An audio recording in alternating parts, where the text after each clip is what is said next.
ఎన్నికల్లో భాగంగా నల్గొండ, ఖమ్మం, వరంగల్ పట్టభద్రుల ఉప ఎన్నికల్లో సూర్యాపేట జిల్లా కేంద్రంలో 3 బూతులను ఏర్పాటు చేయడం జరిగింది. ఎక్కడ చూసినా కాంగ్రెస్ అభ్యర్థి తీన్మార్ మల్లన్నకు ఓటేద్దామని వందల సంఖ్యలో పోల్ చిట్టీలు కూడా వచ్చారు. మనం విజువల్స్ లో చూస్తున్నాము. అసలు ఎందుకంటే తీన్మార్ మల్లన్న ప్రశ్నించే గొంతుక అతని చట్టసభలో పెడితే మాత్రం ఖచ్చితంగా బాగుంటుందని వాళ్ళు అభిప్రాయపడుతున్నారు. మన దగ్గర ఒక ఓటరు విద్యావంతుడు ఉన్న మాట చూస్తాం. అన్నా నమస్తే అన్న, ఎవరికి ఓటేద్దాం అనుకుంటున్నారన్నా? నేను తీన్మార్ మల్లన్నకు ఓటేద్దాం అనుకుంటున్నా. విద్యావంతుడు, మా కొరకు పోరాటం చేసిండు. నేను యూనివర్సిటీలో పీజీ పూర్తి చేసుకున్నా. అప్పటి నుంచి కూడా మాకు తీన్మార్ మల్లన్న మాకు హెల్ప్ఫుల్ గానే ఉన్నాడు. అందుకనే అతనికి నేను ఓటేద్దాం అనుకుంటున్నా. ఆలోచించి అసలు మరి తీన్మార్ మల్లన్న పోటీ ఎవరు అనుకుంటున్నారు?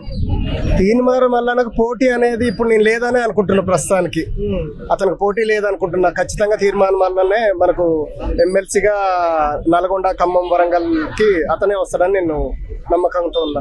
ఓకే, ఇప్పుడు ఒక గ్రాడ్యుయేట్స్ వారు మాకు చెప్పారు ఏంటంటే తీన్మార్ మల్లన్న ఖచ్చితంగా చట్టసభల్లో మనం నిలబెట్టుకుంటాము, ఖచ్చితంగా ప్రశ్నించే గొంతుగా చేపట్టి ప్రజా సమస్యల మీద కాకుండా విద్యార్థులు, ఉపాధ్యాయుల సమస్యలపై కూడా కొట్లాడతారు. ఎందుకంటే మనం విజువల్స్ చూస్తున్నాము, పోల్ చిట్టీల కోసం ఏ విధంగా బారులు తీరా చూస్తున్నాము.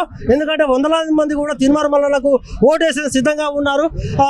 ఇక్కడ సూర్యాపేట జిల్లా కేంద్రంలో ఉన్నటువంటి 3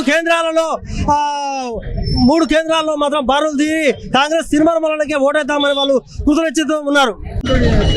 ఎమ్మెల్సీ ఎన్నికల్లో భాగంగా మేము సైతం అంటూ గ్రాడ్యుయేట్స్ తో పాటు ఉపాధ్యాయులు, ప్రైవేట్ టీచర్లు కూడా ఈరోజు తీన్మార్ మల్లన్నకు ఓటేసేందుకు బారులు తీరారు. సూర్యాపేట జిల్లా కేంద్రంలో గౌడ్ జూనియర్ కాలేజ్ దగ్గర ఓటు వేసి వచ్చినటువంటి విద్యావంతులు మన దగ్గర ఉన్నారు. అన్నా నమస్తే. అన్న నమస్తే. ఓటు ఎవరికి వేశారన్నా? తీన్మార్ మల్లన్నకండి. ఎందుకు తీన్మార్ మల్లన్నకు ఓటేశారు? తీన్మార్ మల్లన్న అయితేనే మా ఉపాధ్యాయుల సమస్యలపై పోరాడి మాకు న్యాయం చేయగలడని మాకు నమ్మకం. అంటే అసలు తీన్మార్ మల్లన్నకు దరిదాపులో ఉన్న నాయకుడు ఎవరు అనుకుంటున్నారు? ఎవరు లేరండి, ఆయనే సాటి. ఎవరు రారు, ఆయనకు భారీ మెజారిటీతో గెలుస్తాడు. ఓకే, ఇప్పుడు మీరు ఓటేసి వచ్చారు కదా, మిగతా ఓటర్లకు ఏం చెప్తున్నారు మీరు? తీన్మార్ మల్లన్నకే ఓటేయమని చెప్తున్నామండి. ఓకే, ఇక్కడ ఉన్నటువంటి ఉపాధ్యాయులు చెప్పేది ఒకటే, ఎవరు కూడా తీన్మార్ మల్లన్నకు దరిదాపులో లేరు. ఖచ్చితంగా తీన్మార్ మల్లన్న విజయం సాధిస్తుండు. ఖచ్చితంగా అతను ఎమ్మెల్సీ ఎన్నికల్లో విజయం సాధించి ప్రశ్నించే గొంతుకగా ఏర్పడతాడు. మా సమస్యలన్నీ కూడా తీర్చాడని వారు పేర్కొంటున్నారు.